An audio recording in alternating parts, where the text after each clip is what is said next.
আচ্ছা, তোমরা যারা ইউটিউব বা বিভিন্ন স্যার বা বিভিন্ন মাধ্যম থেকে 100% কমনযোগ্য সাজেশান দেখে পরীক্ষার প্রস্তুতি নিচ্ছ বা প্রস্তুতি নিয়ে ফেলেছো, সেটা কতটা 100% কমন বা আহ, কতটা হচ্ছে কমনযোগ্য, এটা কখনো বিবেচনা করে দেখেছো কি? কমন প্রশ্ন কিভাবে আসবে সেটা কিভাবে বুঝবে? কারো মুখের কথায় তো এভাবে বিশ্বাস করা যায় না, বা কোন প্রশ্নগুলো আসবে বা কিভাবে তোমরা 100% কমন পাবে, তো এই ব্যাপারে কিন্তু একটা স্বচ্ছ ধারণা থাকা উচিত। তো হ্যালো স্টুডেন্ট, আজকের ভিডিওতে তো তোমাদের পলিটিক্যাল সায়েন্সের যারা জেনারেল স্টুডেন্ট আছো অথবা মাইনরের স্টুডেন্ট আছো ফার্স্ট সেমিস্টার, তোমাদের কিছু ইম্পর্টেন্ট প্রশ্ন বলে দেবো, লাস্ট মিনিট সাজেশান, এবং কোন প্রশ্ন কিভাবে কমন আসবে সেটা কিভাবে বুঝবে বা কিভাবে পড়লে তোমরা কমন পাবে, যেহেতু আর দু একদিনের মধ্যে দু চার দিনের মাথায় সবার পরীক্ষা ফার্স্ট সেমিস্টারে, তো তোমাদের কিন্তু এই ব্যাপারগুলো জানা অতি অবশ্যই জরুরি, ঠিক আছে? আর কয়েকটা প্রশ্নর সাথে ইংলিশ বাংলা ভার্সানের প্রশ্ন তো বলেই দেবো, সাথে এই ভিডিওটাতে ইংলিশ ভার্সানের অ্যান্সারও কিছুটা দেখিয়ে দেবো যেগুলো মোস্ট ইম্পর্টেন্ট, ঠিক আছে? তো ভিডিওটা খুবই কিন্তু ইনফরমেটিভ হবে যাদের পলিটিক্যাল সায়েন্স জেনারেল বা মাইনরে আছে, ঠিক আছে, ফার্স্ট সেমিস্টার। তো তোমরা দেখো, ভিডিওটা শুরু করা যাক। ফার্স্টে আমি তোমাদেরকে একটু বলে দিই যে কমন কিভাবে বুঝবে। শুধুমাত্র তো কোনো স্যার বা ইউটিউবে যে সমস্ত শিক্ষক বা ভিডিও ক্রিয়েটার কন্টেন্ট ক্রিয়েটাররা ইউটিউবে ভিডিও করে দেয়, অনেকেই তো মনে করো সব সেম সাজেশান বিভিন্ন স্যারের মানে ওলট পালটভাবে দিয়ে দিচ্ছে, কিন্তু তোমরা তোমাদের তো এখানে পরীক্ষা, তোমরা তো স্টুডেন্ট, তোমরা তো লিখবে, তো কতটা কমন, কতটা চোখ বন্ধ করে বিশ্বাস করা যায়, এটা একটু ভালো করে বুঝে নাও, ঠিক আছে? কোন প্রশ্নগুলো অবশ্যই কমন, দেখো কোন প্রশ্নগুলো অবশ্যই কমন এটা বুঝতে গেলে শুধুমাত্র একটা ভিডিও দেখলাম আর এই দাদা বা স্যার বলেছে যে এটা কমন, বা একটা স্যার আমাকে দিয়েছে এটা কমন মানে এটাই কমন, এটাই আসবে, এটা কিন্তু নয়, ঠিক আছে? আগে যে স্যারের সাজেশান বা প্রশ্নগুলো বা উত্তরগুলো তোমরা ফলো করছো, সেই স্যার বা তার সাজেশানগুলোর ব্যাকগ্রাউন্ড জানো, যে কতটা স্টুডেন্ট ফিডব্যাকগুলো জানো, ঠিক আছে, যে সে কতটা কমন দিচ্ছে বা তার কোশ্চেন বা প্রশ্নপত্রগুলো কতটা কমন আসছে, ঠিক আছে? বা 100% কমন কিভাবে বুঝবে, ঠিক আছে? তোমরা নিশ্চয়ই একটা বা একজন স্যারের সাজেশন ভিডিও দেখে পরীক্ষার প্রস্তুতি নাওনি, নিশ্চয়ই দুটো তিনটা স্যারের ভিডিও তোমরা দেখেছো। সেক্ষেত্রে খেয়াল রাখবে, কয়েকটা প্রশ্ন থাকে, কেউ 20টা প্রশ্ন দিচ্ছে, কেউ 5টা প্রশ্ন দিচ্ছে, কেউ 10টা প্রশ্ন দিচ্ছে, অনেকেই অনেক রকম প্রশ্ন দেয়। আমি বলবো যারা কলকাতা বিশ্ববিদ্যালয়ের পরীক্ষা প্রস্তুতি নিচ্ছ, তোমরা শর্ট সাজেশান ফলো করো না, 5টা 4টে 3টে এই ধরনের সাজেশান ফলো করো না। এই ধরনের সাজেশান ফলো করলে মর্নিং ডে বিভিন্ন সেটে যখন পরীক্ষা হয় তখন কিন্তু তোমাদের বিপদে পড়ে যাবে, কারণ দেখা যাচ্ছে তুমি 5খানা প্রশ্ন করে গেছো, সেই 5খানা প্রশ্ন তোমার মর্নিং সেটে চলে এসে তুমি ডে সেটের ব্যাস, ঠিক আছে? তোমার সেক্ষেত্রে হাতে রইলো দুটো, সেই দুটোর মধ্যে দেখা যাচ্ছে তোমার একটা এসে আর একটা ইভিনিং সেটে কমন পড়ে গেছে, ঠিক আছে? এই ধরনের চাপে পড়ে যাবে। তাই বলবো 100% যদি তুমি নাম্বার পেতে চাও এবং তোমাকে যদি ফুল মার্কস পেয়ে একটা ভালো স্কোর করতে হয়, সেক্ষেত্রে তোমাকে কিন্তু পুরো সিলেবাসটার উপরে ধারণা রাখতে হবে এবং ইম্পর্টেন্ট টপিকসগুলো মাথায় রাখতে হবে।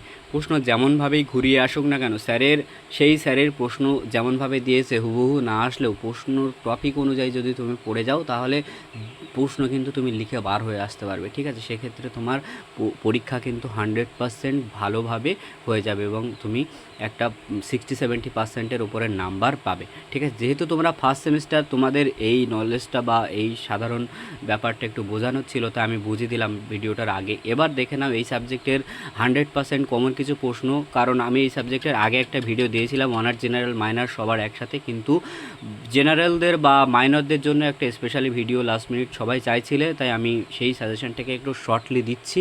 তবে অতিরিক্ত শর্ট করে আমি দেবো না, কারণ আমি চাই না যে তোমাদের রেজাল্টটা খারাপ হোক, ঠিক আছে? আমি চাই সবাই ভালোভাবে পরীক্ষা দেওয়ার, ভালোভাবে বার হয়ে যাও, কারণ সাপ্লি চলে আসলে কিন্তু খুব বিপদে পড়ে যাবে, ঠিক আছে? তো এখানে দেখো ইংলিশ ভার্সানের প্রশ্নগুলো আছে, যারা ইংলিশ ভার্সানের স্টুডেন্ট আছো তোমরা ইংলিশ ভার্সানগুলো করে নাও, স্ক্রিনশট করে নাও, নেওয়ার পরে ইংলিশ ভার্সানে অ্যান্সার দেখিয়ে দেবো, তখন ইংলিশ ভার্সানের অ্যান্সারগুলো একটু দেখে নিও, সাথে আরও কিছু ইনফরমেশান ভিডিওর মাধ্যমে দিয়ে দেবো। বাংলা ভার্সানে যারা আছো তোমরা যে প্রশ্নগুলো এখানে দেখো আমি স্টার মার্ক করে দিয়ে রেখেছি। স্বাধীনতা সাম্যের মধ্যে পার্থক্য, আইন ও অধিকারের মধ্যে পার্থক্য, এই যে প্রথম থেকে যে স্টার মার্ক করা যে প্রশ্নগুলো আছে না, এই প্রশ্নগুলো একটু ভালোভাবে করে যাও, ঠিক আছে। রাষ্ট্র কাকে বলে, রাষ্ট্রের বিভিন্ন সংজ্ঞা দাও, এই প্রশ্নগুলো কিন্তু মোস্ট ইম্পর্টেন্ট। তাই দেখো আমি 15 নম্বরে তোমার এখানে 19টা প্রশ্নের মধ্যে 8 থেকে 10খানা প্রশ্ন কিন্তু 3 স্টার করে রেখেছি। তার মানে এটা বলবো না যে এই 3 স্টারগুলো করবে আর বাদ বাকিগুলো করো না, বা হোল সিলেবাস তোমার পড়ার দরকার নেই, তুমি হচ্ছে ফুল মার্কস পেয়ে যাবে। 100% হুবহু কমন কেউ কিন্তু এইভাবে পসিবল নয়, কারণ ইউটিউবার বা বিভিন্ন টিউশন স্যার বা প্রাইভেট স্যার এরা কিন্তু ইউনিভার্সিটির স্যার নয় যে তোমার হচ্ছে ইউনিভার্সিটির ভেতর থেকে প্রশ্ন দেখে এসছে বা নিজেরা প্রশ্ন তৈরি করে এসছে, ঠিক আছে। তোমাদেরকে মাথায় রাখতে হবে আমরা যারা স্যারেরা বা যারা টিউশন পড়াই বা নোটস দিই তারা কি করি, আমাদের একটা বিগত বছরগুলোতে একটা এক্সপিরিয়েন্স আছে, 2-4 বছর 5 বছর, কেউ 7-8 বছর 10 বছর ধরে টিউশন পড়াচ্ছে। এই যে এক্সপিরিয়েন্স না, এই এক্সপিরিয়েন্সের ওপরে ভিত্তি করে কিন্তু সবাই তোমাদের সাজেশান বলে দিই যে এই প্রশ্নগুলো আগের বছর এইভাবে এসেছিলো, প্রিভিয়াস ইয়ারের কোশ্চেন প্যাটার্নগুলো ফলো করে করে আমরা তোমাদেরকে সেইভাবে বলে দিই। তো এর মানে এটা নয় যে এই প্রশ্নগুলো আমরা বলেছি মানে আসবে অবশ্যই, কিন্তু তার উপরেও তোমাকে বিবেচনা করতে হবে যে তুমি 5খানা প্রশ্ন ফলো করে যাচ্ছ, এটা কিসের ভিত্তিতে ফলো করে যাচ্ছ, ঠিক আছে। তোমাকে সবসময় হাতে রেখে কিন্তু পড়ে যেতে হবে। এবং আমি যেটা সবসময় আমাদের যারা প্রিমিয়াম ব্যাচে যারা অনলাইন অফলাইনে টিউশন পড়ে ওদেরকে আমি যখন ঘটনাগুলো বলি বা প্রশ্নগুলো আমি বোঝাই, তখন আমি ওদেরকে টপিক বেস বোঝাই, ঠিক আছে। টপিক বেস যখন বোঝাই, ধরো এই রাজনৈতিক বা তোমার জাতীয় রাষ্ট্রের মধ্যে পার্থক্য, এই যে 18 দাগের প্রশ্নটা, ঠিক আছে, জাতীয় রাষ্ট্রের মধ্যে পার্থক্যটা, এখানে জাতি কি রাষ্ট্র কি, এর ওপরে তুমি হোল বিশ্লেষণটা যদি ভালো করে বুঝতে পারো তাহলে তুমি এর মধ্যে পার্থক্য বা এর সংজ্ঞা যাই আসুক না কেন তুমি কিন্তু ইন ডিটেলস লিখে আসতে পারবে। তাই বলবো টপিক বেস পড়াশুনো করে যাও, 2-4 দিন হাতে যার যা টাইম আছে সেই টাইমের মধ্যে 5টা 10টা যা প্রশ্ন করো না কেন সেই প্রশ্নের ইনডেপথ ভালো করে বুঝে পড়ে যাও, ঠিক আছে। তাহলে আমি বলবো যে তোমাদের আর কোনো অসুবিধা হবে না। তো 15 নাম্বারে এই প্রশ্নগুলো করেছো, আমি আশা করছি তোমাদের পরিস্থিতি সবারই ভালো। কারো কোনো অসুবিধা হলে তোমরা আমাদেরকে হোয়াটসঅ্যাপে যোগাযোগ করতে পারো। হোয়াটসঅ্যাপ নাম্বার আমি এর মধ্যে দিয়েও রেখেছি। হোয়াটসঅ্যাপ নাম্বার এখানে দেখো আমি আবার মার্ক করে দিই, এটা হচ্ছে আমাদের হোয়াটসঅ্যাপ নাম্বার। এই হোয়াটসঅ্যাপ নাম্বারে তোমরা আমার সাথে যোগাযোগ করতে পারো, হোয়াটসঅ্যাপে যোগাযোগ করে বলবে যে তোমাদের কোথায় কী সমস্যা। 5 নম্বরের প্রশ্নের জন্য দেখো 5 নম্বরের সাম্য স্বাধীনতার পার্থক্য মোস্ট ইম্পর্টেন্ট, জাতীয় রাষ্ট্রের মধ্যে পার্থক্য, এই ধরনের প্রশ্ন কিন্তু মোস্ট ইম্পর্টেন্ট, ঠিক আছে। তারপরে দেখো আইন ও স্বাধীনতার মধ্যে পার্থক্য লেখো, গণতন্ত্র ত্রুটিগুলো লেখো, আইনের সংজ্ঞা দাও, আইনের উৎসগুলো কী, প্রতিরোধের অধিকার, স্বাধীনতার সংজ্ঞা দাও, সাম্যের সংজ্ঞা দাও, এই ধরনের প্রশ্ন। ক্ষমতা ও কর্তৃত্বের মধ্যে সম্বন্ধ লেখো, এই ধরনের প্রশ্ন কিন্তু মোস্ট ইম্পর্টেন্ট, এগুলো লাস্ট মিনিট সাজেশনের মধ্যে পড়ে, ঠিক আছে।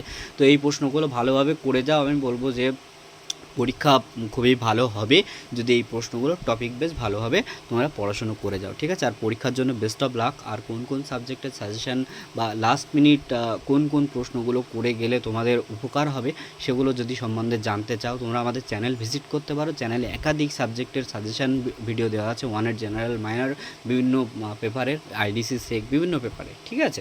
তো তোমরা দেখতে পারো। আর এর যদি নোটস বা পিডিএফ কিছু চাই, ঠিক আছে, সেটা স্বল্প একটা মূল্যের মাধ্যমে সেটা তোমরা আমাদের ভিডিওর হচ্ছে কমেন্ট বক্সে কমেন্ট করে দিও বা এই হোয়াটসঅ্যাপে তোমরা আমাকে পিং করে দিও, সেক্ষেত্রে আমি বলে দেবো। এখানে দেখো ইংলিশ ভার্সানের যে প্রশ্নগুলো আছে সেগুলো আমি একটু দেখিয়ে দিই। ইংলিশ ভার্সানের প্রশ্ন এবং অ্যান্সার, এখানে দেখো এই যে ব্লু কালারের যে এগুলো হচ্ছে প্রশ্ন এবং হচ্ছে বাদবাকিগুলো উত্তর ইংলিশ ভার্সানে। তোমরা যারা ইংলিশ ভার্সানের স্টুডেন্ট আছো তোমরা একটু প্রশ্নগুলো একটু দেখে যাও ভালো করে, এবং উত্তরগুলো যদি তোমাদের কাছে না থাকে, এখান থেকে তো এইভাবে ফোনে তো পড়া পসিবল হবে না, তোমরা পিডিএফটা আমার থেকে নিয়ে নিও, ঠিক আছে। পিডিএফটা এতদিন পর্যন্ত আমরা খুব স্বল্প মূল্যে পিডিএফ তোমাদেরকে দিয়ে থাকি, তোমরা নিয়েছো যারা তারা পড়ে তো অবশ্যই বুঝতে পারছো। যারা অনার্সের স্টুডেন্টরা আমাদের থেকে পিডিএফ নিয়েছিল তাদের কিন্তু 100% কমন সাজেশন এসছে, ঠিক আছে। এবং তোমরা যারা জেনারেল মাইনর আছো তোমরা পিডিএফটা নিতে পারো।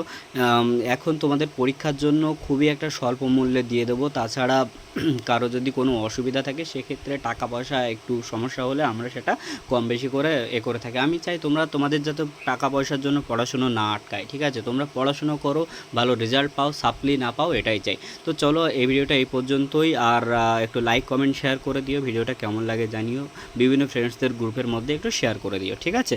তো আমি এখানের তোমাদের নোটসগুলো একটু দেখিয়ে দিই লাস্ট অবধি, যারা ইংলিশ ভার্সানের নোটস দেখছো, ঠিক আছে? তারপরে আমি ভিডিওটা ইন করে দিচ্ছি।